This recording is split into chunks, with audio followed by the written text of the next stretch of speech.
জায়গার পরিমাপ 1 হাত অর্থাৎ 18 ইঞ্চি।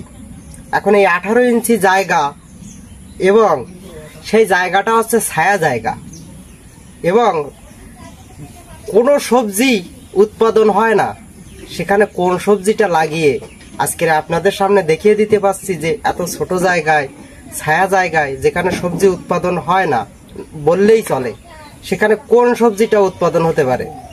সেখানে হতে পারে আপনার হলুদ চাষ, এবং সেটা যদি হয় বস্তায়। এবং এই হলুদটা যে প্রকৃতির কত বড় শক্তিশালী বৃক্ষ তা আমি খুবই আশ্চর্যজনক। কারণ দুটো বার বন্যা এবং নদীর বাঁধ ভাঙনে দুইবারই প্লাবিত হয়েছে, কিন্তু আদা গাছগুলো সব মারা গেছে, কিন্তু হলুদ টিকে আছে এবং খুব সুন্দরভাবে হয়েছে। এই জন্যে এই যে টেকসই একটা কৃষি হলুদ, আপনার পারিবারিক চাহিদা মেটানোর জন্য হলুদ একটা গুরুত্বপূর্ণ সবজি। তো এই যে হলুদ চাষ, এখানে উৎপাদন একটু কম, জায়গা যেহেতু আপনার জায়গার কন্ডিশন বললাম, উৎপাদনও একটু কম হবে, কিন্তু কিছু না কিছু তো হবে, এবং যেটুকু হবে সেটুকুই তো পরিবারের পারিবারিক চাহিদা তো মেটানো যেতেই পারে।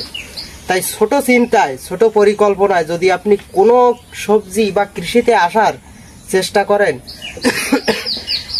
তো অসুস্থ, তো আমি বলবো যে সকল কৃষিগুলো টেকসই কৃষি, প্রথমে আপনি শুরুটা সেই কৃষিতে করেন। আপনি অযথা বড় বড় স্বপ্ন দেখেন না, কারণ কৃষি একটা বিশাল জ্ঞান ভান্ডার, এখানে জানা বোঝার অনেক কিছুই আছে।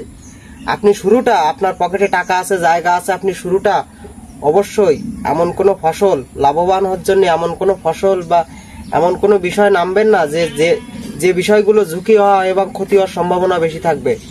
আপনার টাকা আছে, জায়গা আছে, এর অর্থ নয় যে আপনার ড্রাগন বাগান আপনি শুরু করলেন। কারণ যে সকল সবজিগুলো বেশি লাভ হয় সেখানে ক্ষতি হওয়ার সম্ভাবনাও বেশি থাকে। আর বিশেষ করে দেশি জাতের পরে আমার গুরুত্বটা বেশি সব সময়, যদিও বা হাইব্রিড জাতগুলো ফলনে একটু বেশি দেয়, কিন্তু দেশি জাতগুলো কৃষককে হতাশ করে না। আর হাইব্রিড যে সকল জাতের যেগুলোই সবজি বা যাই বলেন, যে জাতের বৃক্ষ বলেন, সেগুলোর পরিচর্যা অবশ্যই খুব গুরুত্ব সহকারে করা লাগে, না হলে আপনার হাইব্রিড গাছে দীর্ঘদিন পর্যন্ত আপনার ফল নেওয়া খুবই কষ্টকর। তাই দেশি জাতের যে সকল সবজি আছে সেইগুলোর পাশাপাশি আপনি হাইব্রিড করেন, এবং যে সবজিগুলো সহজে উৎপাদন হয়, লাভের অংশ একটু কম হয় বটে, কিন্তু সহজে তো উৎপাদন করা যায়। যখন আপনি এইরকম সহজ কোনো সবজি দিয়ে শুরু করবেন, কৃষিটা যদি আপনি পেশাগত দিক থেকে লাইফস্টাইল হিসেবে নিতে চান, সহজ কোনো কৃষি দিয়ে যদি শুরু করতে চান, তাহলে অবশ্যই আপনার এই সকল ফসলগুলো দিয়ে শুরু করতে হবে।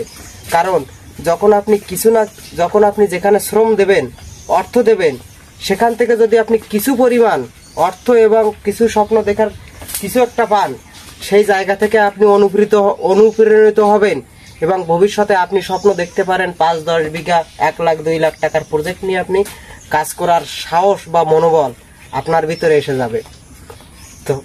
তো বস্তায় মেটে আলু চাষ, এটা নিয়ে আমি বেশি কিছু বলছি না। আমার একটাই লক্ষ্য যে কিভাবে আপনারা আপনার বাড়ির আঙ্গিনায় যতটুকু জায়গা আছে, বাংলাদেশ জনবহুল দেশ, এখানে জায়গার পরিমাণ বাড়ছে না, জনগণ বাড়ছে, বরং জায়গার পরিমাণ দিন দিন সংকুচিত হচ্ছে। তাই ছোট ছোট জায়গায় কিভাবে উৎপাদন করে আমরা বেঁচে খেয়ে পরে থাকতে পারি, সেই জায়গাগুলোর ব্যবহারটা আজকে আপনাদের দেখাচ্ছি। যে এখানে আমার জায়গা আছে 1 হাত, আমরা ভাই হচ্ছে 3 জন, তাহলে এই 1 হাত যদি ভাগ করি, হয়তো আমার ভাগে 6 ইঞ্চি আসবে।